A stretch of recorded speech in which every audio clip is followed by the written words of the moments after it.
Welcome to the session titled Korea-Africa Cooperation for a Shared Future, A Road to Sustainable Growth and Partnership. My name is Shinjie and I've been given the honor of serving you today as your MC. Well, this session marks the first anniversary of the historic Korea-Africa Summit. And today we're joined by the African ambassadors to Korea and also many Korean experts to Africa.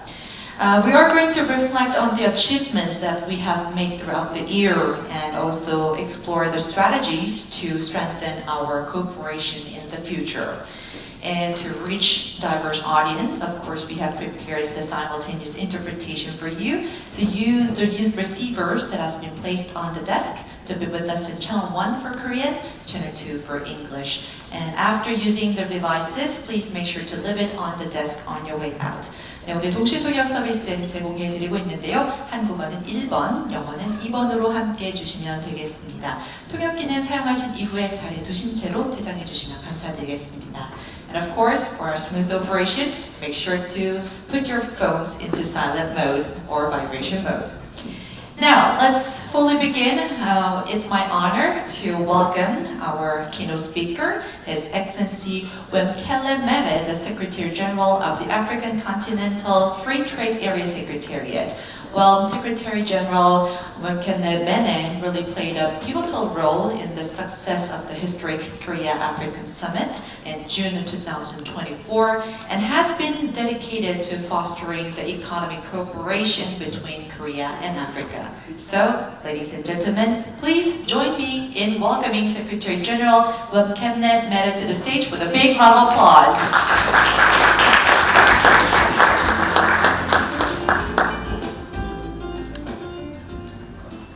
Thank you very much, Madam Program Director, Your Excellencies, Ambassadors, Deputy Minister, the DG, Ministry of Foreign Affairs, distinguished ladies and gentlemen. It is a real joy and a pleasure to be back in Korea.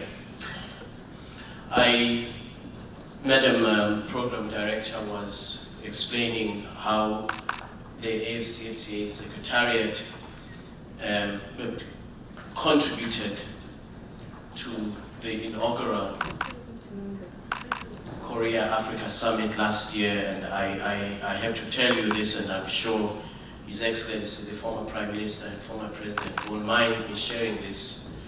They came to meet with us 2 years ago, the Prime Minister and his delegation, and said to us, can you tell us what you think will make a successful inaugural Korea-Africa Summit? And indeed, we shared our views. When I attended the summit, I was pleasantly surprised that our views were taken on board, because usually at home, my wife doesn't listen to me, and so it was a pleasure to have somebody listen to me and what I had to say. It is indeed a pleasure once again to be here, and I want to start by thanking the government of Korea for inviting us to this session, and of course the governor of Jeju Island. We convene at a very challenging time for multilateralism, a time when we see increased weaponization of trade policy, weakening of multilateralism, weakening of the multilateral trading system, and all of these challenges require that like-minded countries that value the principles of human solidarity, that we redouble our efforts and collaboration at strengthening these partnerships that have sustained the global community since the establishment of the United Nations and other very important multilateral institutions. In this context, The continent of Africa must therefore accelerate economic integration. We must ensure that in the midst of a range of challenges which include disruptions in global supply chains that impact negatively on the continent of Africa, that the response must be ever increasing and enhanced economic integration in Africa. The cornerstone of the continent's development is Agenda 2063, the Africa we want, which sets out a path to unlocking the economic development of our continent and positioning our continent for global competitiveness in years to come.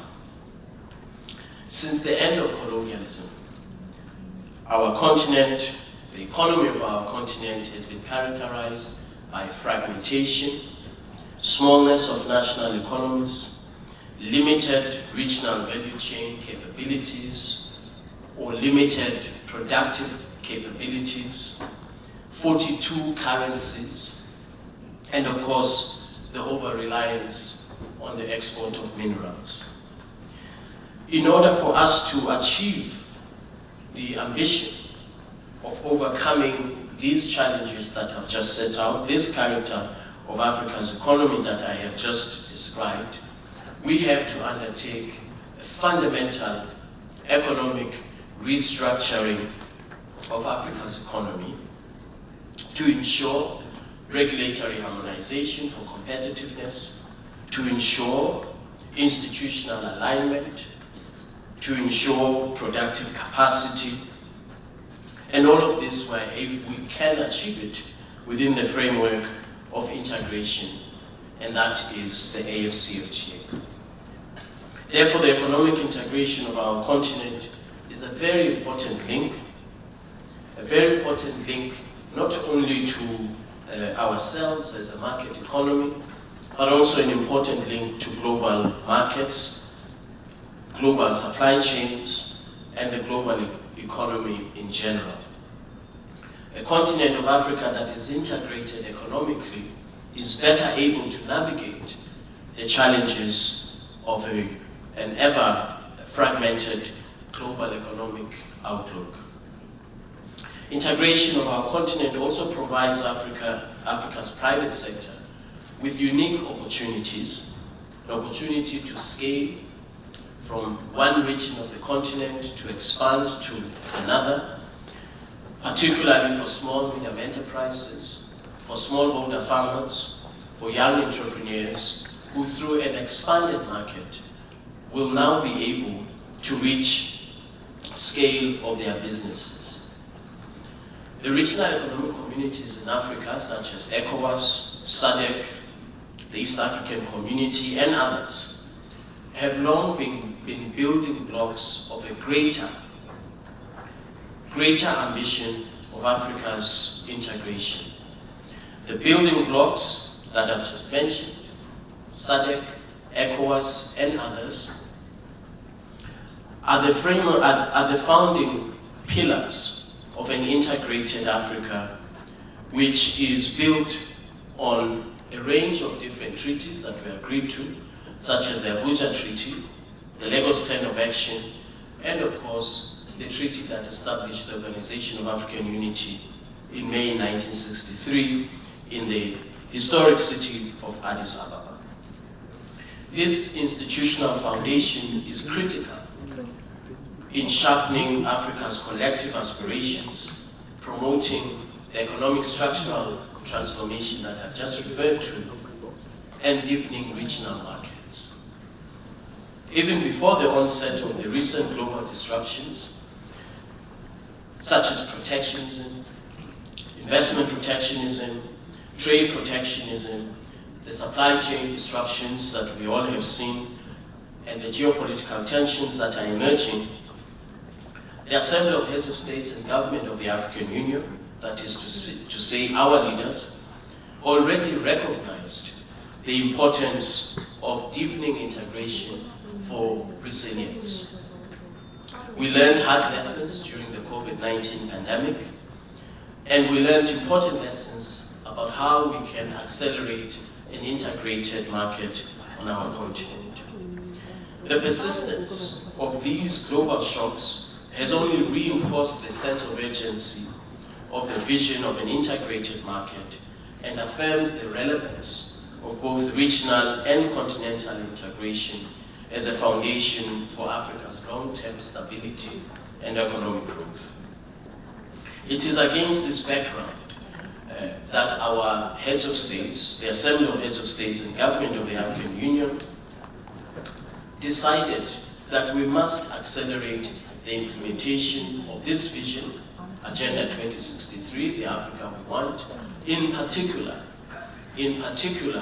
one of the flagship projects of Agenda 2063, which is the African Continental Free Trade Area and its accelerated implementation.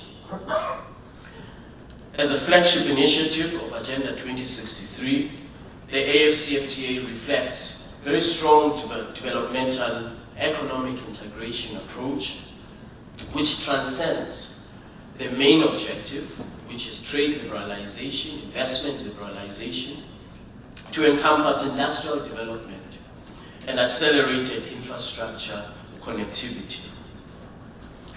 Leveraging on a population of 1.4 billion people with a combined GDP of 3.4 trillion United States dollars, the AfCFTA has the potential to unlock the competitiveness of our continent, fostering inclusive growth not only in country but across countries over a sustained period of time where we implement the obligations of the treaty.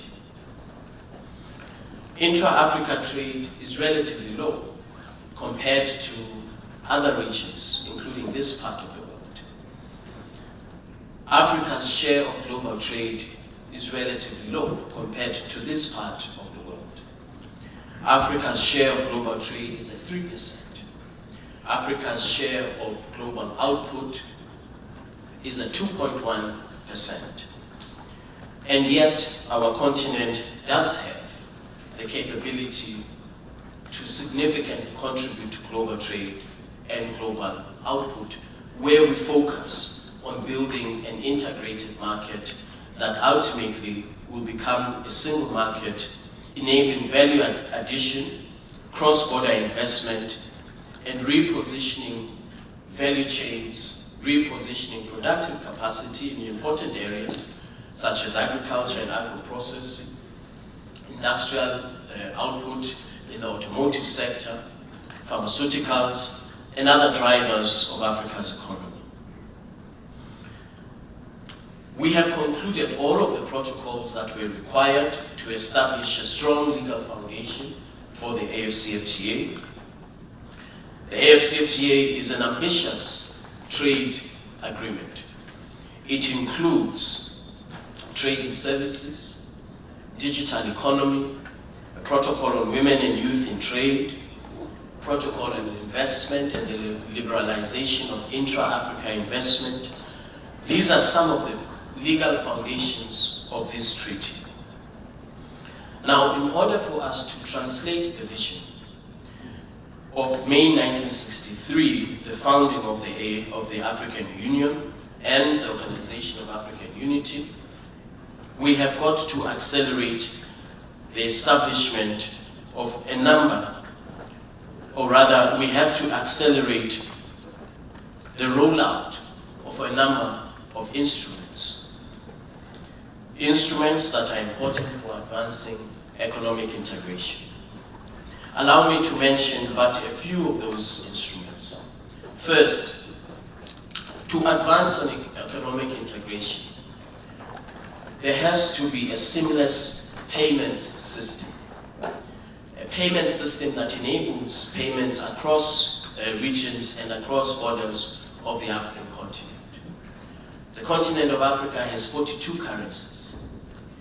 The cost of currency convertibility, according to our estimation, is at $5 billion annually. Where an African small medium enterprise seeks to trade with another small medium enterprise in a different part of the continent, they have to buy foreign currency or a third currency in order to trade. We have introduced the Pan-African Payment and Settlement System with AfCFTA, which is a digital platform enabling trade to take place in local currency without having to buy a third currency in order for trade to happen.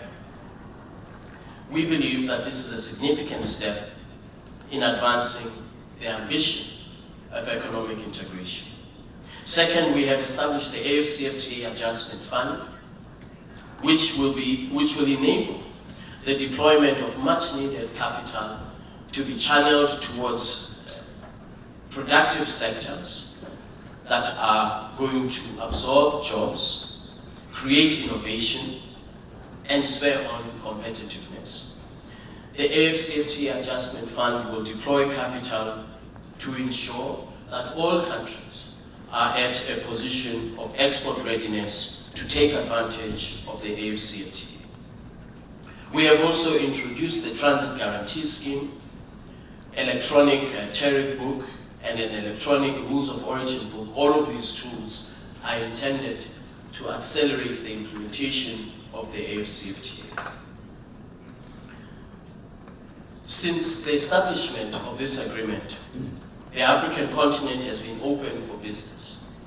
Even in the midst of the challenges that all of us have witnessed, from COVID-19 to the Russia-Ukraine crisis, and of course, the current context that I referred to at the beginning of heightened weaponization of trade policy. So where does this context leave us with our partners such as Korea? I believe our heads of states, when they convened in Seoul last year, attempted to respond to this question. In general, there was unanimity that collaboration between Africa and Korea is absolutely critical, and that we must move beyond expressions of aspirations about the partnership, but focus on an action plan for implementing these aspirations. The announcements that were made by Exim Bank to invest more in small medium enterprises and micro enterprises that will seek to trade with their African partners was indeed welcomed. The political commitment to engage in regular dialogue, to find solutions to problems that confront both Africa and Korea in the multilateral trading system and multilateralism in general, were indeed reached at a time when the world was facing an unprecedented challenge post the Second World War in the form of the Russia-Ukraine crisis. The development model of Korea, anchored in export-led growth, job creation, innovation, rapid industrialization, indeed offers lessons for us in Africa. There are clear synergies in digital transformation, green industrialization, infrastructure development that can propel the AfCFTA to the next level. I would like to highlight a few areas where we see mutual benefit between Korea and the African continent. First, in the area of trade and investment promotion. By leveraging on the expanded market that the AfCFTA presents, we believe that there is a very strong and compelling investment proposition for Korean companies to invest in Africa, to see returns on their investments, commercially priced returns on their investments, whilst at the same time creating jobs in the AfCFTA market. Second, technology transfer and innovation, exchange of technology know-how, which has enabled Korea to accelerate their development, is an opportunity for us to explore. Investing in green industries, in green trade, in green industrialization, Africa has an abundance of solar capability, geothermal capability, as well as other forms of renewable energy, which not only would address the environmental imperative, but also would offer investment opportunities for Korean investors. Strategic collaboration in these areas will enhance not only the host country where the investments are made on the continent of Africa, but as I stress, would provide opportunities for Korean companies to scale beyond the Southeastern Asian region, Europe, and the United States. We also see opportunities in infrastructure development. Africa's infrastructure deficit is estimated to be at over $150 billion annually. On the face of it, this is a deficit. However, it is also an opportunity to invest in transport and logistics, in hard infrastructure, as well as soft infrastructure that will enable trade under the AfCFTA. Finally, in the area of manufacturing and value addition, as you may well be aware, the continent of Africa has an abundance of critical minerals that shall be required to continue to drive industrial development of the global community, and that shall be required to ensure sustained technological advancement over the next 30 to 40 years. Our ambition is that these critical minerals, beneficiation, value addition, must happen in Africa through partnerships with global investors, and in this case, with investors from Korea. The continent of Africa is committed to being a constructive player and contributor to global economic advancement, to shared prosperity in country and between countries. Korea's development experience, combined with the demographic dynamism of the continent of Africa and the attributes of the continent of Africa that I have just set out, position this partnership indeed for a win-win context. Our long-standing reliance on the export of raw materials to the rest of the world, primarily to the former colonies, must come to an end. This is where the importance of partnerships becomes even more relevant. And this matter, you will recall, was discussed by our heads of states when they convened here last year. And so in order for the continent of Africa to reach the 3% contribution to global trade and the 2% contribution to global output and GDP, investment is required to continue to power global manufacturing. We therefore position the AfCFTA, the African continent, as an important partner to Korea. While current trade patterns may suggest that the global community is regressing, that we are witnessing more and more trade protectionism, investment nationalism, the partnership between Korea and Africa must set a different example of open markets, of reliance on multilateral trade rules, of upholding multilateralism, and creating opportunities for all. Allow me, as I conclude, to extend our appreciation to the government of the Republic of Korea for the unwavering support and commitment to the African continent, and in particular to the AfCFTA. Yesterday, I had an opportunity to exchange views with the Minister of Foreign Affairs, and I am encouraged that even when there is a new government, Korea will continue on the path of exchange of views, exchange of know-how, expertise, and investment with the African continent. In the time that I've been elected by the heads of states of the African Union to this position, we have witnessed numerous challenges that test our resolve. COVID-19 pandemic took hold 1 month after I was elected. The Russia-Ukraine crisis constrained the capability of the African continent to feed itself and to provide food security. Disruptions of global supply chains, the inability to access markets as a result of these disruptions, and then of course the most recent challenge of weaponization of trade policy. All of these challenges combined shall require that the continent of Africa must leverage on like-minded countries that have had a similar development trajectory to our own, but indeed that have accelerated their industrial development. We must stand together to defend multilateralism.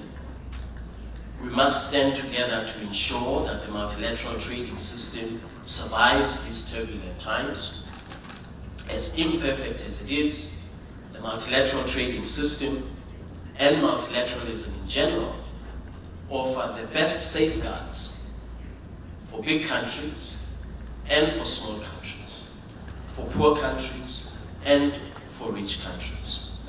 I am confident that when the new government enters office, that these ideals, which were entrenched in the declaration of our heads of states when they convened last year, that these ideals shall be sustained.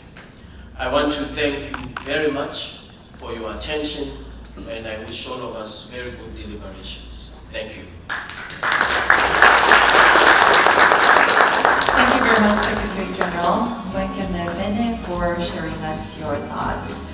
Yes, despite of all the obstacles, the partnership what we pursue is a road to a shared prosperity, and that has been well defined by our Secretary General.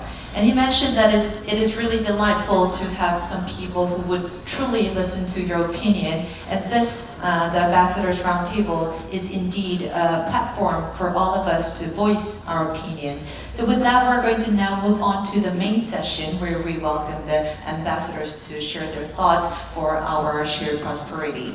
As the moderator, we will be having Ambassador Park Jong-dae, the former ambassador to Uganda and South Africa, who is also currently a visiting professor at Yonsei University's Graduate School of International Studies. So, Ambassador Park and all the panelists, may we welcome you to the stage. Yes, along with Ambassador Park, as the panelists, we are to have His Excellency Shapik Hashari and His Excellency Togolani Mabura, and Her Excellency 신디스와 and His Excellency Chong Gi-yong and His Excellency Kim Young-chae. Once again, this has been put together to mark the first anniversary of the first ever Korean-Africa Summit, and we have a lot to discuss, so without further ado, I'm going to pass on the mic to our moderator. Please. Okay, good afternoon everyone. It's a great pleasure to be here about a year after our historic Korea-Africa Summit, and hear wonderful remarks by Your Excellency Mene on the latest AfCFTA, which is a real deal in the AU Agenda 2063. So I will proceed as follows. As our MC mentioned, we have our ambassadors here, Ambassador Morocco, Ambassador Tanzania, and newly arrived fresh, post Ambassador of South Africa, our Deputy Minister Chong Gi-yong, and our President of Africa-Korea Foundation. So we shall have each panel member speak for 5 minutes as an opener, and when we finish, I will begin moderated kind of a discussion. I will pose comment or questions so you can respond. So I will ask Ambassador Ambassador Rachadi for about 5 minutes to give your opening comment. Yes, please. You can use the stage, or you can sit as you like.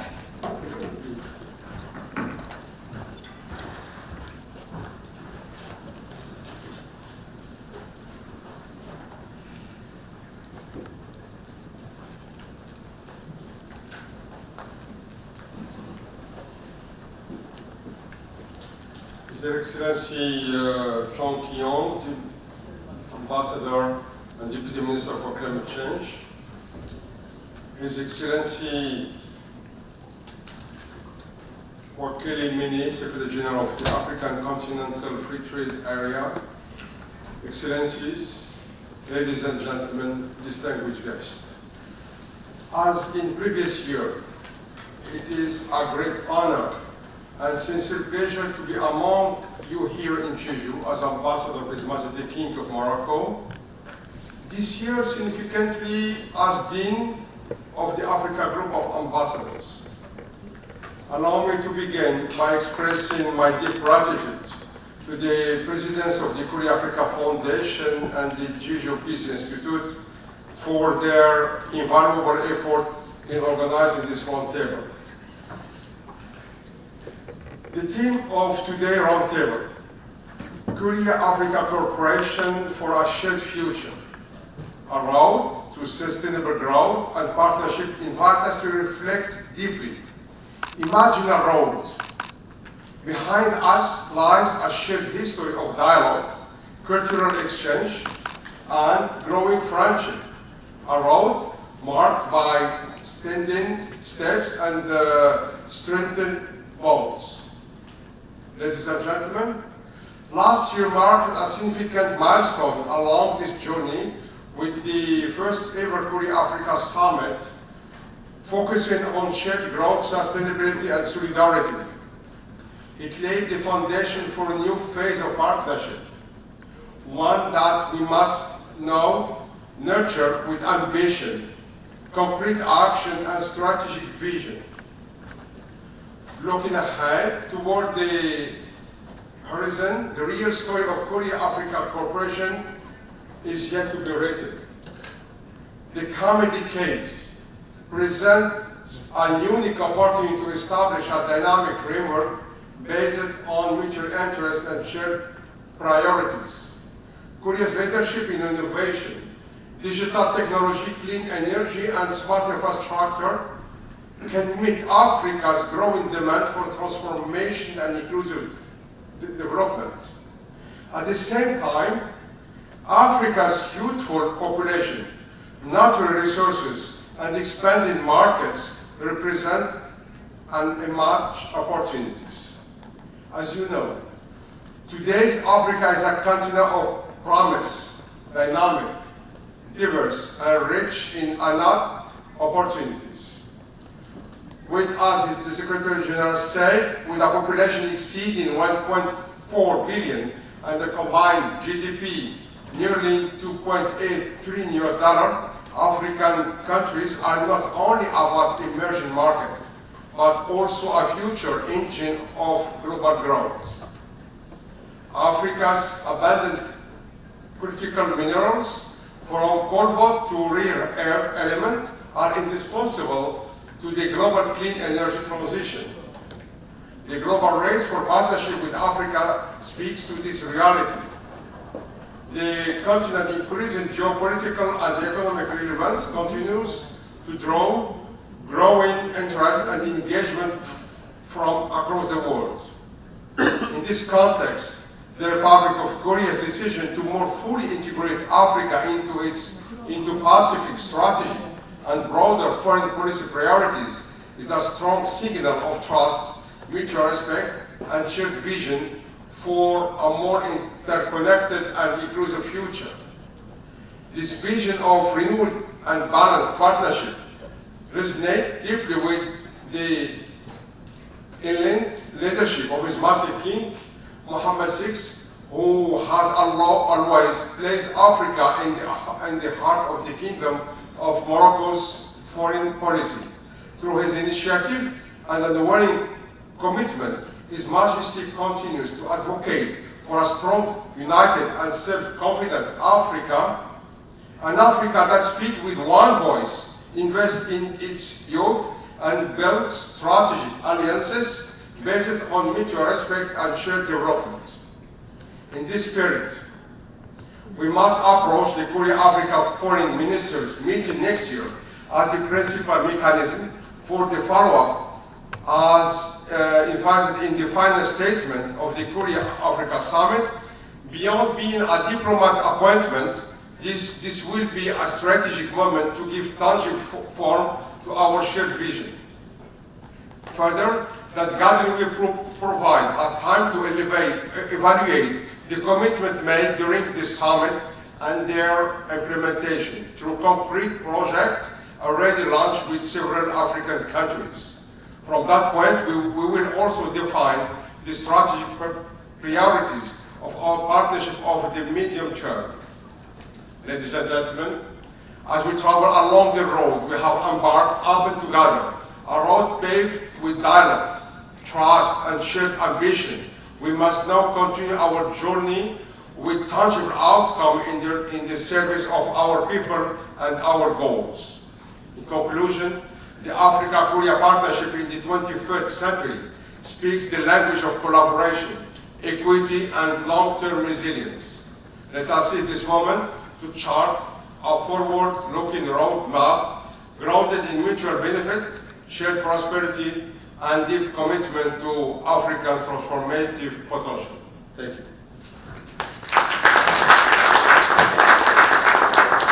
Thank you very much, Ambassador Rashidi. As the Dean of African Ambassadors, it's been very active and very engaging, and that's a very positive setting coming from you. And next, I will invite also our very active ambassador from Tanzania, Ambassador Mavura, to say some words.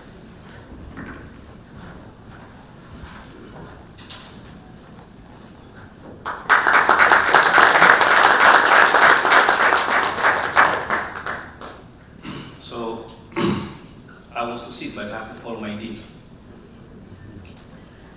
Your Excellency, Secretary General, Your Excellency Deputy Minister, Excellency Dean, ladies and gentlemen. With a view from Tanzania, the summit was a great success, both in terms of turnout. It was the first summit and over 25 leaders were here. But again, in terms of outcome, tangible outcomes in terms of 10 billion increase of ODA to 2030 and 14 billion on export finance 2030. My president was here, and she was lucky to have both attending the summit, but as well undertake the official visit. We had an opportunity to meet our counterpart. She left here very happy and very optimistic about the years and future ahead of our relations. Apart from the summit, she also had other engagements, including she participated in the Infrastructure Summit, which was taking place here in Korea, and met with a lot of companies in the areas of construction, critical minerals, POSCO, and the rest. And we have witnessed, after that, increased interest of these companies to come to Tanzania. As I speak, Samsung C&T is opening its first sub-Saharan African office in Dar es Salaam this month, or next month in June. They are now already on the ground. We have witnessed the visit of Hyundai ENC as well on our side, Hirim Architecture on our side. On the critical mineral side, we had POSCO delegation in Tanzania, and we've finalized some discussion for POSCO to join in the graphite mining in Tanzania. But we also, my embassy organized a critical mineral show that happened last year in April, which was also a very good success. Many companies came out. So generally, I would say that we have seen the elevation of interest on the Korean side. There's an elevation of interest on the Korean side in Africa, in terms of the government's visits, high-level visits that are taking place. As I speak, the Vice Minister of MOLIT, Minister of Lands, is in Dar es Salaam right now, in Tanzania as I speak. But again, in terms of Korean companies, but of course many of these that are knocking to our embassy and going to Tanzania in the past year has been mostly on scouting stage, trying to look for information more. Not yet much in terms of realization of investment. But of course I met some who are very curious about the $14 billion export finance. Details are not out yet, at least from what I heard from them. So maybe today we may hear if there's anything on that side as well. On the ODA side, met with many partners, and I see there's a great interest, and I see there's a more commitment on ODA. So maybe the ODA side is doing very well in this past 1 year. On the export credit, I'm still more interested to hear more. But again, in terms of the political side, looking at the parliament, you see a very bipartisan agreement on Africa. We haven't seen any difference. We've been embraced by both sides of the aisle, and there's a lot of support towards Africa from the parliament side. In terms of the challenges, I think it was a little bit quite unfortunate that soon after the summit, many events have happened in between, many local and global, which have brought a lot of disruption, and I think maybe in a way has affected the pace of implementation of what we've agreed. But I want to believe it's a temporal matter, so long as the political will is there, and I am satisfied in how it works. Secretary General has spoken very much about the future of our relations, and I think trade. This is where we need to see more, because the political relations between our continent, between our countries and Korea is very high by any scale. But when it comes to trade is not translating, and the pace in the trade side is not what it matches with Korean culture of pali-pali. So I don't see pali-pali on the trade side, but I see pali-pali on the other side, ODA side. So I think maybe after events that are coming, and elections and stability gets in, maybe we may see more of this. I'm still very much optimistic. Finally, I have to conclude by thanking 3 people. First, outgoing DG Kim, who was our director for Africa and Middle East in MOFA. We did a very great job in supporting the embassies here on the summit. And her deputy then, and now our new DG, Ji Chang, for very good work that they're doing to promote Africa here, but giving us access and all the support we needed when we need. And I want to mention in a very particular way, Ambassador Kim of Korea African Foundation. Since he came after the summit, we have seen a great shift in terms of momentum and cooperation that we received from CAF.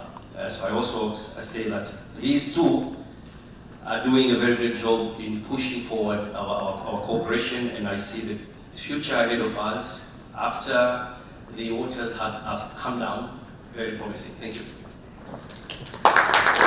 Thank you, Ambassador. I see that Tanzania one of the biggest beneficiaries of the Korea-Africa Summit. That's great. And next, with great pleasure, I would like to invite Her Excellency 신디스와 은톰볼리모 Mkuku. I hope the pronunciation is all right. Okay, for you to say a few words, please. All right. Thank you very much, moderator. And I greet everyone. I'm not sure if I'm audible. I think I am now. And I will join the protocol that has been set by the previous speakers. In my opening remarks, I'd like to outline the following. The 20th session of the Jeju Forum takes place at a time when geopolitical and geo-economic shifts call for nimble responses to changing traditional routes and supply chains. Considering that Africa and Korea are affected by these changes, albeit at different levels, they are well positioned to adapt. When traditional corridors close, new bridges are built, that's an opportunity. The inaugural Korea-Africa Summit was an important platform for the African countries to broaden and deepen relations with South Korea in a number of areas, and a befitting response to the status quo I have outlined above. To successfully execute the response strategies, it is important to have bold and ambitious commitments in order to keep focus. Therefore, the commitments made at the inaugural summit are our blueprint as we navigate the partnership and forging mutually beneficial relations. The three areas highlighted in the summit outcome document, that is, shared growth, sustainability, and solidarity, set a positive tone for the future of the relations between Africa and African countries and the Republic of Korea. Furthermore, the letter and the spirit of the Africa-Korea collaboration, as expressed through the summit declaration, resonates with the purpose of the African Continental Free Trade Area, which is meant to transform the socio-economic landscape of Africa and contribute to the continent's economic growth through increased intra-Africa trade and investment. Therefore, the partnership will propel the African continent to greater heights, including accelerating infrastructure development projects, amongst many. The summit undertook to, among others, build quality, reliable, sustainable, and resilient infrastructure in enhancing the effectiveness of development cooperation, facilitating industrialization, and nurturing a foundation for an export-friendly environment. All these elements have been outlined by the Secretary General of the AfCFTA. While the set goals cannot be achieved over a short period, they assist in directing us to partnerships like Korea AfCFTA framework to enhance trade and investment. We can utilize mechanisms like the G20 working groups, including the Compact with Africa, to co-shape inclusive trade norms, especially on digital trade, just transition, and climate tariffs. The need to strengthen cooperation in pursuing quality, reliable, sustainable, and resilient infrastructure projects in Africa that has a substantial economic impact can never be overemphasized. Thank you very much. Thank you, Your Excellency. I think that's very enlightening. And next, I'd like to invite Deputy Minister of Climate Change, Ambassador Zhang, who's former ambassador to Morocco.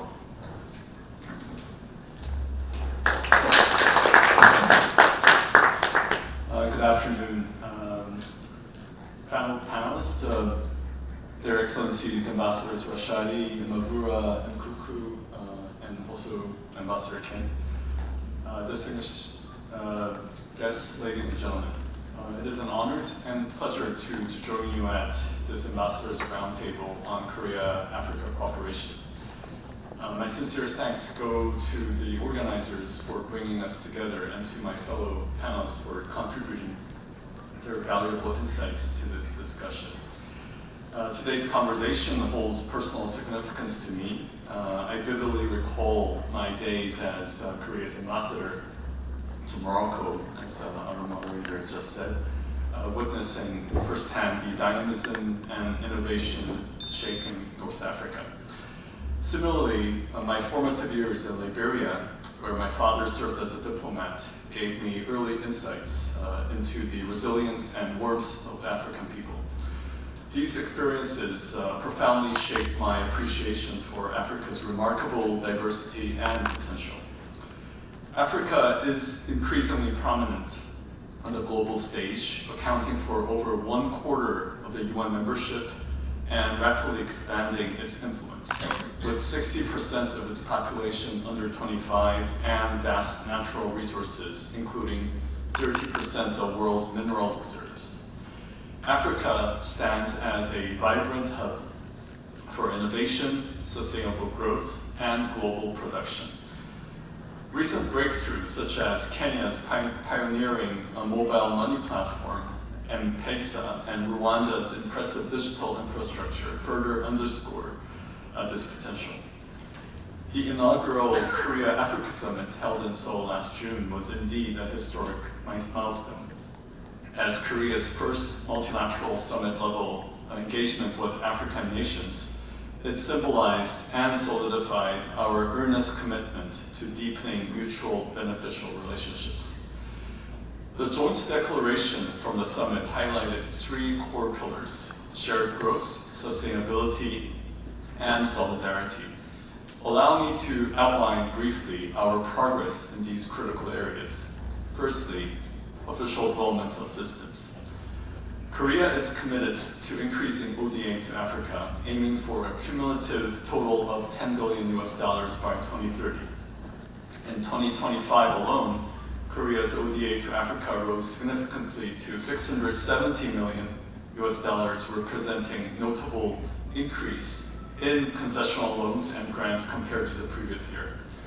Secondly, economic cooperation. We are enhancing trade and investments through economic partnership agreements, or EPAs, and trade and investment promotion framework, or TIPs. Negotiation for an EPA with Tanzania began last year, and TIPF discussions are advancing with several African countries. By 2025, we anticipate finalizing agreements with key partners such as Zambia, Uganda, and the Democratic Republic of Congo.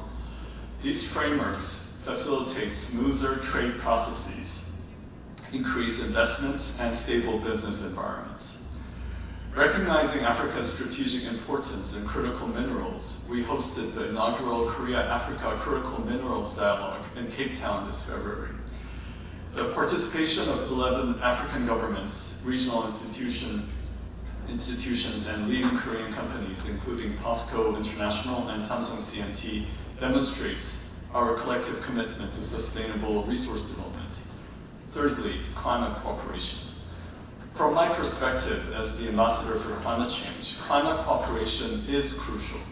Although Africa contributes less than 4% of global carbon emissions, it disproportionately suffers from climate impacts, with GDP losses estimated at 2 to 5% annually due to climate disasters. Addressing Africa's clean energy investment gap, currently less than 2% of global investment, is urgent. Success stories like Morocco's Noor Ouarzazate solar complex vividly illustrate Africa's immense potential for clean energy development. The summit's joint declaration emphasized utilizing Article 6.2 of the Paris Agreement to catalyze climate finance. Following the establishment of clear guidance at COP29, Korea has been actively promoting Article 6.2 cooperation. We have established bilateral agreements with 9 countries, including Ghana and Morocco and the African continent, and look forward to expanding these partnerships further. Today's roundtable offers us an invaluable opportunity to deepen our mutual understanding, inspire innovative collaboration, and identify concrete next steps for our partnership. I encourage us all to engage actively, asking ourselves how we can further strengthen Korea-Africa cooperation. Thank you very much. Thank you, Deputy Minister John. And let me invite now President of Korea-Africa Foundation, Ambassador Kim Young-chae, who has assumed his duties to follow up Korea-Africa Summit last year. Good afternoon. Thank you, Ambassador Park Jong-dae. It's both an honor and pleasure to be here at the Jeju Forum. At the outset, let me recognize the esteemed ambassadors from Morocco, Tanzania, South Africa, Rwanda, as well as Ambassador Jong Gi-yong and my boss, DG John, African and Middle East Affairs. I join fellow panelists to welcome Nkele Mene, Secretary General of the African Continental Free Trade Area. I thank the Jeju Forum for organizing this Ambassadors Roundtable under the theme of Korea-Africa Cooperation for a Shared Future. This year is the first anniversary of the first ever Korea-Africa Summit. The summit had marked a historic step in the relationship between Korea and Africa. As the Deputy Minister Jong Gi-yong has outlined the broader significance of last year's Korea-Africa Summit from the Korean government's point of view, I would like to focus on my foundation's role in translating the summit commitment into practical cooperation. Allow me also to share with you the views and inspirations from the Korean private sector. Let me start with the biggest piece on the board, African Continental Free Trade Area. As the section made it clear at his keynote speech, it offers a real opportunity to change how we connect economically among African countries and between Africa and Korea. It is indeed an ambitious mega project with 1.4 billion people, a combined GDP of more than $3 trillion. When I was ambassador to Nigeria, I was often told that the African continent free trade area will create a single consumer market and a single production base. Therefore, Korea, as a trading country with a competitive manufacturing base, can and should take advantage of it. Together, frequently mentioned are the so-called population dividend, affordable labor cost, abundant natural resources, and so on. At the same time, however, daunting challenges are there to overcome, such as cross-border movement, connectivity gaps, diverse interests among member states. Certainly, the African Free Trade Area is a positive development for the Korean companies as well.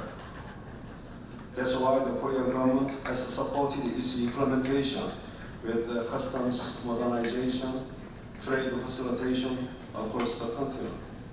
In addition, the Ministry of Foreign Affairs has this year secured a dedicated funding to institutionalize cooperation with FTA, AfCFTA.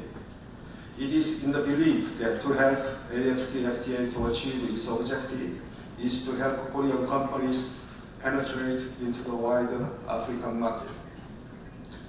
One key challenge is the investment gap. Despite Africa accounting for about 20% of the global population, Korea's outbound investment to the continent remains below 3%. This is not due to lack of interest, but to persistent barriers like financial risk and limited public sector backing. What should we do in order for Korean companies to consider Africa more as a new production base? This is one area that AfCFTA Secretariat and the Korean government should tackle together in a more serious manner. In the same spirit, African countries and companies should also make a continuous effort to enter into the Korean market. Having said that, let me now turn to what my foundation is doing, particularly for the implementation of the Korea-Africa Summit. In the area of economy, my foundation has expanded its programs, such as matching Korean SMEs with the African counterpart, supporting Korean startups to enter into the local markets. This year alone, we are going to support about 50 Korean companies to visit Africa to test markets. In close consultation with the various government agencies, companies, and African embassies, we are also holding business forums, matchmaking events around key themes like digital innovation, agriculture, and clean energy. These are precisely the kind of scalable ecosystems that allow cooperation to move from paper to practice. Second is about people. Beyond the markets and capital lie a simple truth. The future of Korea-Africa relations depends on solidarity among people. Allow me to quote Article 23 in the Joint Declaration of 2024 Korea-Africa Summit. I quote, "There is a call to promote high-level exchanges in all fields, including between government officials, business leaders, civil society representatives, parliamentarians, as well as in the fields such as culture, art, sports, and tourism." Unquote. One of the three pillars in the foundation is precisely about people and cultural exchanges. We run programs like Africa Film Festival, Korea-Africa Youth Forum, Model Africa Union Assembly, and sending Korean teenagers to Africa. We strongly believe that people-to-people diplomacy is not an exercise. Rather, it is a long-term strategy, and it affects positively many generations to come. Currently, Africa accounts for less than 1% of Koreans living outside the Korean Peninsula. How to increase Korean residents in Africa and vice versa? It is one major question we need to think, particularly in the face of population projections in both regions. This is a sensitive issue, but it's better to start asking the question sooner rather than later. Last is about deficit in Koreans' understanding on and awareness of Africa. It's mainly due to the geographical distance between the two regions. We can overcome the physical distance by investing time and energy more. Needless to say that in order to enhance relations with Africa, Korea must first invest more in the study of Africa. I encourage the African countries to do the same. Korea needs more qualified experts in various African affairs. We also need to financially support various interactions, including between Korean and African scholars. For this, my foundation runs some programs such as Seoul Dialogue on Africa and publications on individual African countries and sectors. But in reality, the budget is modest, a gap urgently needed to be filled. Personally, with the three postings each in Africa and ASEAN, I have witnessed dramatic transformations during the last 30 years. Sometimes I compare Korea's relations with them. 30 years ago, I couldn't have imagined today's relations with ASEAN. I firmly believe Korea-Africa relations can undergo a similar transformation. The Korea-Africa Foundation, a dedicated public platform established by the law, will do its share in the great journey. Together with the Ministry of Foreign Affairs, African Global Ambassadors in Seoul, African Union, AfCFTA, and our partners in both regions, we will move step by step to make the vision a reality. Once again, I'm grateful to Jeju Forum for convening us. I hope my foundation will be able to underwrite a full session in the future. Thank you for your commitment to Africa and enriching today's dialogue. I wish you a productive afternoon and an enjoyable stay on this beautiful island of Jeju. Thank you. Thank you, Professor Kim. You actually went over time, but I gave you extra time because you deserve it. You are doing so much to speak for several seconds more. Now I will move fast because I also want to open the floor and give the participant opportunity. Many of you here, so I will ask our panelists try to stick within 3 minutes. I'm very sorry, I would like to give you more time, but the time flies because of the interest here and the importance in substance. First, I would like to ask Ambassador Rashadi.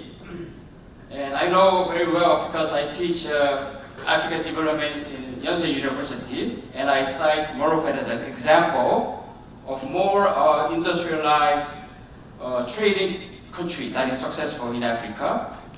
And Morocco, long before it became a global trend, it worked on renewable energy.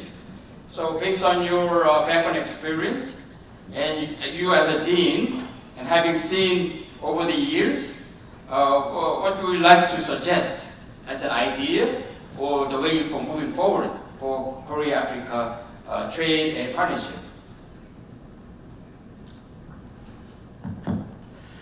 Thank you, Doctor. Thank you so much. Yeah, it's really a good question. And when you are speaking about Africa, and when you are giving an example of Morocco, and especially when you are thinking about training, and for example, an ambassador, my dear friend, deputy minister, can witness this because he spent two years and a half in Morocco. We always think in Morocco, when you think Africa, we think always about this triangle. That's mean not only Morocco with other countries, specifically Korea, but always Morocco, Korea, Africa. And I can give you an example of training in automotive sector that we have now. We have in Casablanca, near Casablanca, the biggest training center, but not only for Morocco. It was built for Morocco, but it was extended to Africa. So that means we are using this synergy. And it's a training center of Hyundai in Morocco that many students or many trainers come from Africa. And about the renewable energy, exactly, Morocco now is investing a lot in renewable energy. And today we have a capacity of renewable energy of 42% of our need, with an aim to achieve 52% by 2030. Exactly with the anniversary of everyone know that Morocco and Spain and Portugal will organize the FIFA World Cup, and you are all welcome to Morocco in 2030, but this year also for Africa Cup if you want. So you asked me about what we can say. I was in 1 minute. You know what's happened in the past. The economic exchange between Korea and Africa has been limited in scale. But we have to see the future, and the committee present really a strategic opportunity to reshape this partnership. And I think that this foundation should support the creation of shared value chain and inclusive growth opportunities. And I want to conclude by saying to you, Doctor, that Africa and Korea partnership of the 21st century should be defined by the principle of collaboration, equity, long-term resilience. Thank you. Thank you very much. That's great. And I ask Ambassador Mavura, I know I was very impressed not only of active participation of Tanzania, Her Excellency attending, but also I heard less than a month you had a high delegation coming from Tanzania again to Korea to follow up. So can you tell us more about that? You already mentioned some, but I think it's time to accelerate.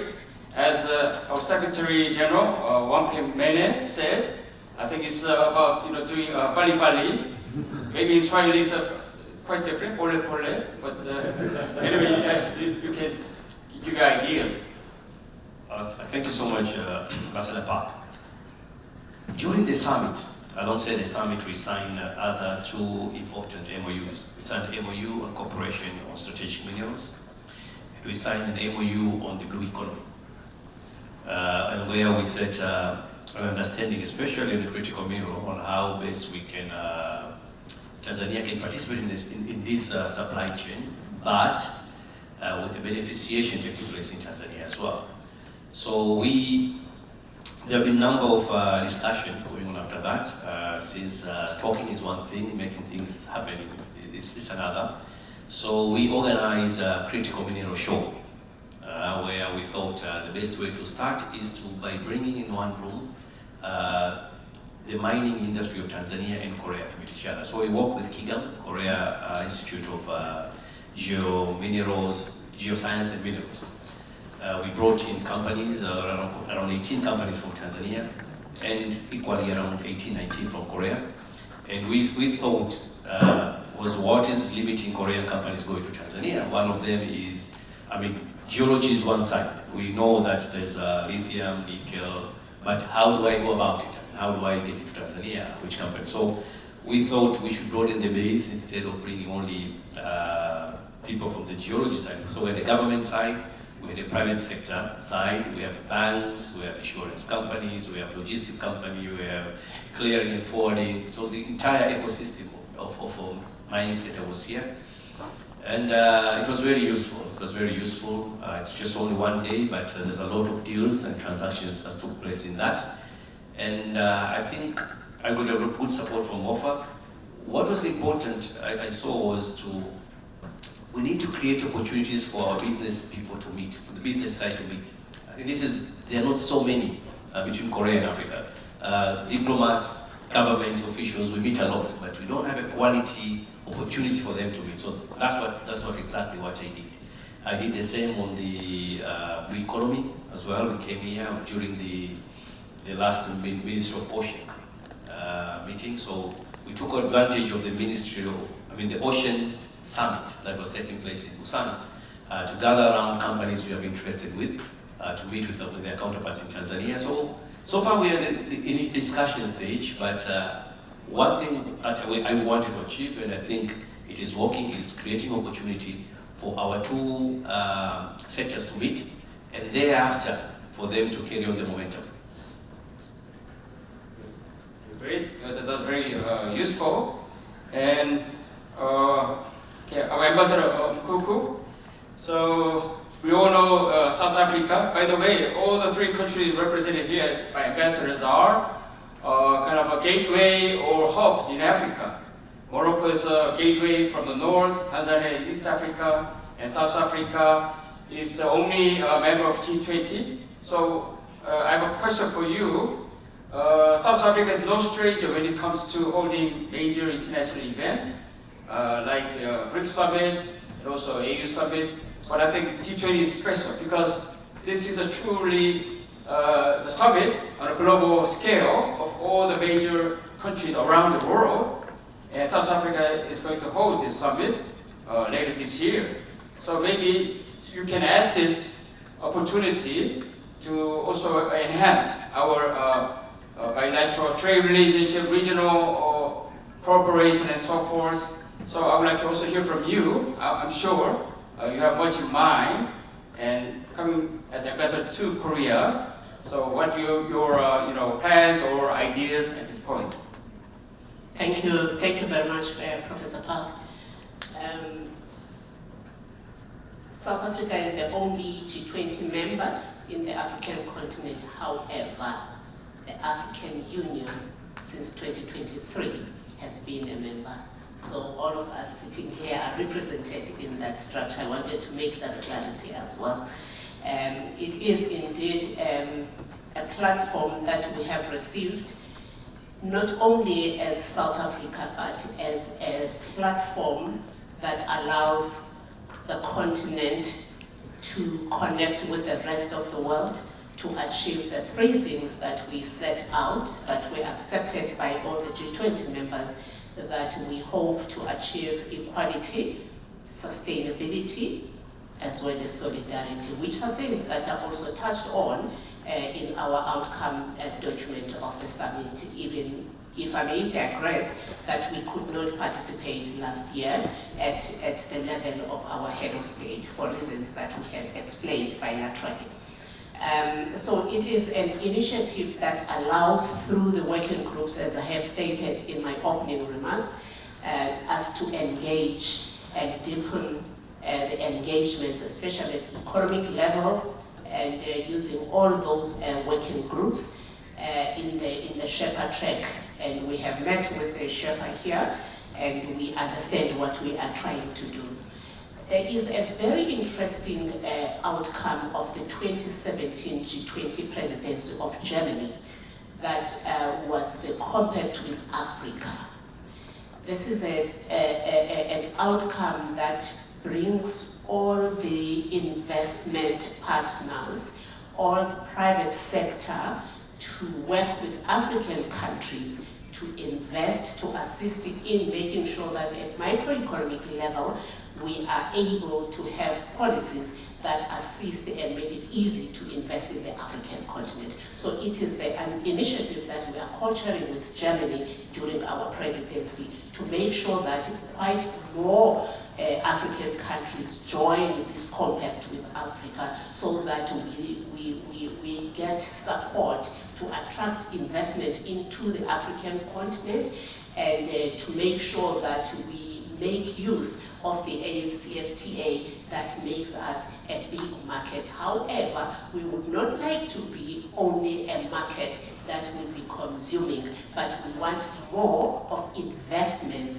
that will increase the intra-Africa trade. And therefore the support that we get from the private sector, it enables us to build all the hard and soft infrastructure that the Secretary General was talking about. And also what the outcome document of the summit stated, that we need to build those so that we are able to trade amongst ourselves. Yes, we are fortunate that we have sufficient infrastructure that can be able to host the rest of the world, and we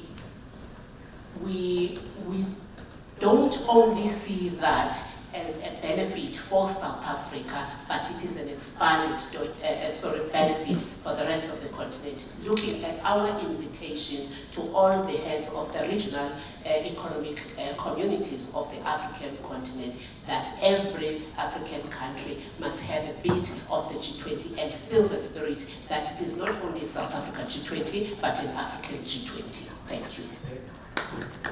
Thank you very much. And I just remember, I heard the key word, just rather than exporting raw materials, now they're talking about natural resources for manufacturing, for exports. So that's, I think, much better idea. Manufacture natural resources for exports. I think that'd be important area that we should all pay attention to and collaborate. Okay, next, let me ask Ben Chong. You have served in Morocco, and from the perspective as Korean ambassador there, I've never been to Morocco, but I'm very much looking forward. But so what are the things that many Koreans are missing or not really grasping that you found when you were there that you would like to share with us? Thank you very much, Professor Park. I would just like to first begin by talking about Bali spirit. We owe a lot to Bali spirit for our great success, but there's a side effect. Notably the unevenness of distribution and also probably the environmental degradation. So in that sense, and also I read somewhere that when the trade war initiated by the US government began, I saw one commentator lamenting that tariff will not bring back manufacturing to the United States. So first I'll begin by saying that what we need is the fundamental. And to achieve that, I think what Africa needs, and I think what we can provide, are the promotion of three areas. One is education and governance, and also Pan-Africanism. The reason why I say that is that in Morocco, as Ambassador Rashadi has mentioned, I saw something quite remarkable. Morocco is, as you have notably mentioned, that focusing on its growth, but it's also spreading the fruit of its success to its neighbors. Of course, no support is 100% altruistic. There are strategic reasons, but at least this is actually helping many of the countries which are in immediate need of such help. So the triangular cooperation in support of education and also the governance structure and also promoting Pan-Africanism along the way will actually go an extra mile.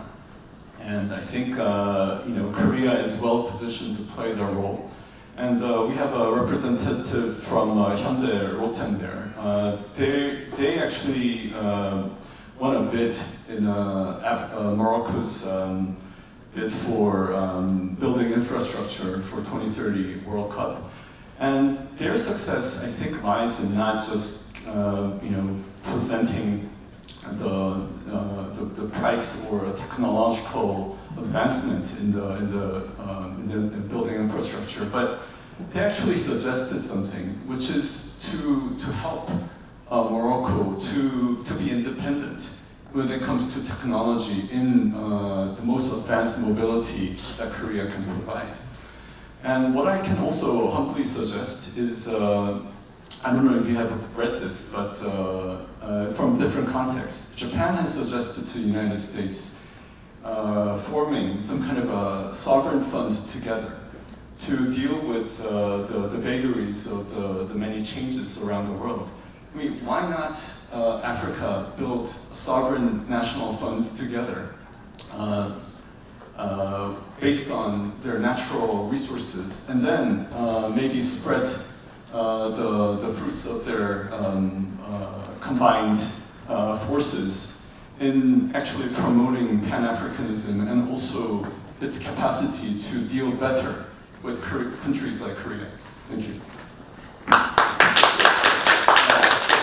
Good idea. And Moroccans are very good in football already. But imagine when they host the World Cup, how far they would go. I'm very curious to see. Maybe semi-finals. Finals. Okay, Ambassador Kim. So please make it short. I'm sorry because you spoke a little bit. Oh, okay. You have to give time. Okay, very good. So we don't have much time, but we want to use this precious time remaining to open the floor. Please raise your hands. Oh, yes, give the mic. 이 한국 사람이 많아서 불러보겠습니다. 저는 국토교통부에 근무하고 있는 오성익이라고 합니다. 중앙토지수용위원회 사무총장 담당하고 있는데 최근에 콜롬비아 토지개혁이나 expropriation bill 관련해서 일을 하고 있는데 혹시 아프리카의 경제 발전에서 꼭 필요한 토지와 관련된 이슈가 있으면 제가 도울 게 있으면 언제라도 지시를 공유하겠습니다. 질문 있습니다. Your Excellency, Ambassador Maura, 탄자니아는 아프리카에서도 교통의 요지에 있습니다. 그래서 이제 철도도 건설하고 공항이나 도로도 아프리카의 중심 교통업으로서 건설을 하실 것 같은데 이와 관련해서 한국의 역할이 어떤 게 있을지 좀 여쭙고 싶어요. 작은 지분입니다만 이제 한국의 제주도가 있고 탄자니아의 잔지바르가 있는데 두 여행 중심지 어떻게 교류할 수 있는지 여쭙고 싶습니다. 하나 더 질문이 있는데 Ambassador, Your Excellency, Ambassador 은토크, 티모시 디크슨스로부터 대사님 말씀 많이 들었습니다. 남아프리카 공화국이 자원이 많고 그런데 그러면 이제 경제 발전하는 과정에서 전력 수요가 많이 늘었다고 들었습니다.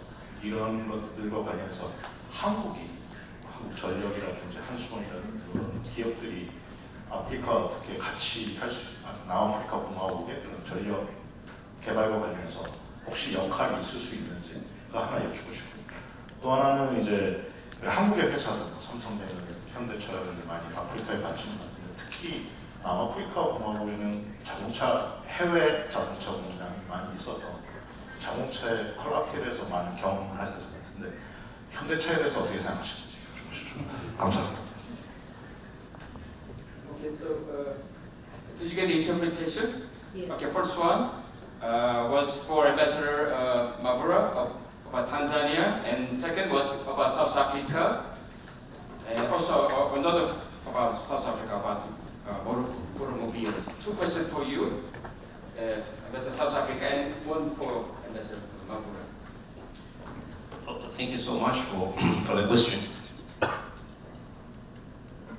Tanzania geography is very important in Africa, and this is not something that we applied anywhere. It just happened that we are in a very strategic geography where we are the land link to 6 neighboring countries which are landlocked. So we have a natural responsibility to Uganda, Rwanda, Burundi, DRC, Eastern DRC, Congo, Zambia, and Malawi, to ensure that they are facilitated to be able to link with the outside world. There's an Almaty program under United Nations where studies have shown that just an increase in 1% of the GDP of a port country translates to 2% in the neighboring countries. So we have that. If we don't grow in terms of infrastructure, then it means we are becoming a bottleneck to the development of these 6 countries. But apart from that, we also have a responsibility to network our country with both railway and road and air, because the geography of Tanzania, again, Tanzania is a midpoint between Cairo and Cape Town. So if you're talking about Africa Continental Free Trade Area, a logistic part of it, whatever it comes to the road, then it has to pass through Tanzania. Now we are the link between Comesa and the SADC as well, simply because on the Congo side there's a lot of dense forest, and the geography of the rivers cannot be easily passed by road, by railway and road, so you have to go through Tanzania. So we have that responsibility, and that's why infrastructure is one of the main agenda here. Last year I had my Minister of Infrastructure here, and as I say today, your Vice Minister is in Tanzania. The discussion we're talking now here between our 2 countries is infrastructure financing. Infrastructure financing, and how can Korean companies, construction companies, participate in Tanzanian projects, particularly PPP, where we need a lot of investment to build these roads. One example, just 1 minute. A road between Dar es Salaam to Zambia, which takes cargo to Congo. That itself transports 60% of all the cargo that comes to our port. But it's a road that has a lot of inefficiency. A 1-minute accident translates to 4 hours traffic.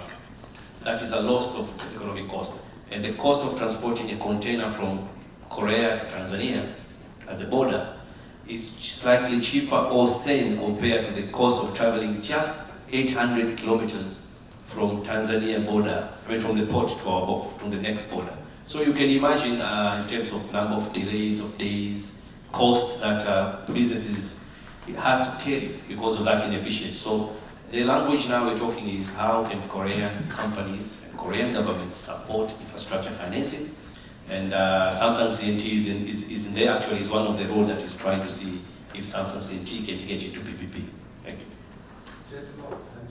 Okay, yeah. Oh, there was a Jeju question? Oh, Zanzibar is a touristic island like this one, and luckily Zanzibar and Jeju are also members of the ITOP, Inter-Tourist Policy Forum, something like that. There are 10 beautiful islands in the world, and Zanzibar and Jeju happen to be that. Discussion that is going on is to establish a sister city between our 2 islands, and I have an appointment to meet the governor here on the 5th of June to carry on discussion on that. So you're well in Jeju, you came for a reason, very good reason, right?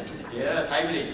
Ambassador Koku? Thank you very much for the question. Yes, over the years we had the challenges in terms of our power supply, and we are indeed working with companies like KEPRO, who are working with our ESCOM, the electricity supply company in South Africa. So there is already that cooperation that is going on, and we have also increased the supply of our energy providers. We also included the independent power producers. and those are independent players who also feed into the broader national grid in order for us to alleviate the pressure on our state electricity supply company, that is ESCOM. And we've also increased their contribution to about, I think, 100 megabytes. Or is it, what do you, not bytes for electricity, it's megawatts. So we have increased that because we released a new policy in terms of including the independent power producers to produce even more to put into the national grid. So yes, we are responding to that, and our energy mix is including, yes, because we still have coal, which we are also sending to Korea and other people, so we have to use that for our country. And we have our energy mix that includes coal, that includes hydro, that includes nuclear. We have one nuclear power station in Cape Town, and green energy as well. So if you talk wind, solar, we all have those. So we have broadened our basket for the energy mix of South Africa to alleviate pressure from ESCOM. And then in terms of so we do have partnerships with Korean companies who are working with us in that area. Just a perception in terms of Korean brands, and they have now become very popular in South Africa, but when they came in, indeed they had difficulty because of the old brands that have been there. And I want to say to Ambassador Kim, the distance must not be the reason for not doing business in Africa, because we have some Asian countries that we started doing business in the 1960s, early 60s, and they were far from, and they are your neighbors. So distance is not the reason for us not to increase our doing business amongst ourselves. Thank you very much. And also to say to Ambassador here next to me, that I wanted to make sure that that point that you made of climate cooperation is very important, and it will be critically important for you to work with our African Union, because in 2022 we passed the African Climate Change and Resilient Development Strategy and Action Plan for the decade 2022 to 2032. And I think DJ Chang there will be aware because he visited the AU team in last year after they follow up on the summit outcomes. Thank you very much. Thank you. And yes, over there. Very briefly, just to direct a question to Mheshimiwa Mabura. The Tanzanian ambassador, I'm directing this question. Following up on your point about the infrastructure challenges in East Africa as a region and Tanzania in particular, the dependence on water for hydroelectric power and access to headwaters like the Nile, this kind of issue, this will probably be central to any effort to coordinate or foster cooperation amongst African countries. So I just wanted to know what kind of agreements exist at the moment among countries that share water sources.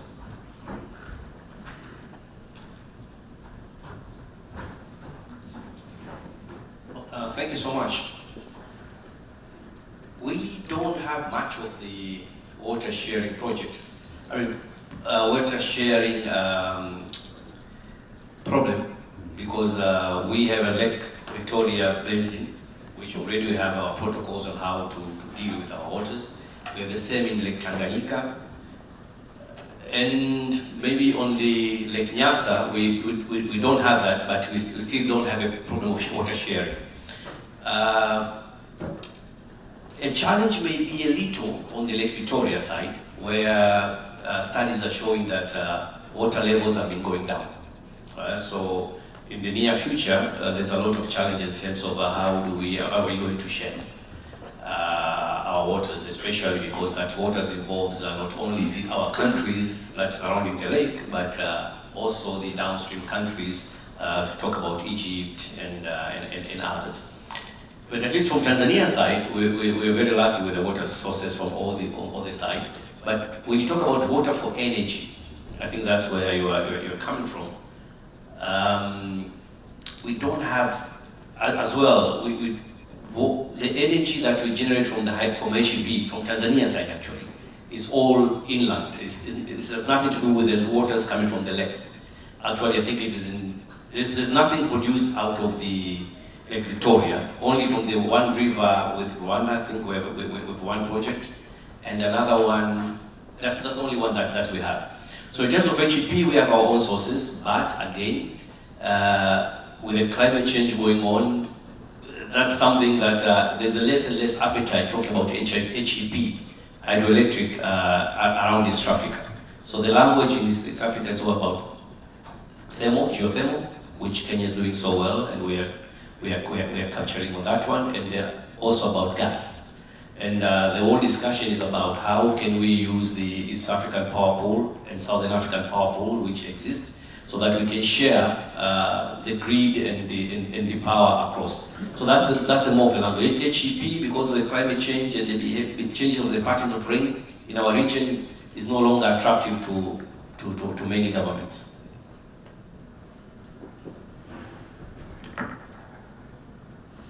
Okay, thank you very much. Because of time, I beg your pardon.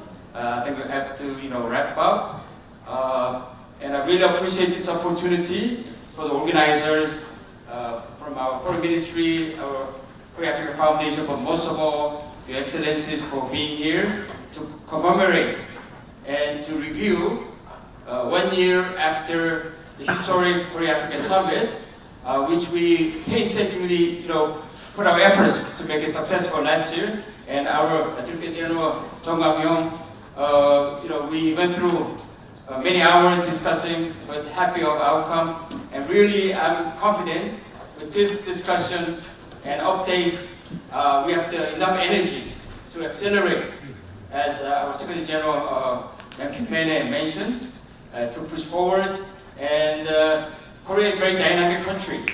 There will be presidential elections, but I'm sure we will aggressively follow up and do the many things necessary for Korea-Africa partnership that is robust, sustainable, and both sharing for the benefit of our two worlds. So thank you everyone for your attendance, and I look forward to many more similar interactive exchanges in the future. And I hope you enjoy the beautiful weather here in Jeju. Thank you very much.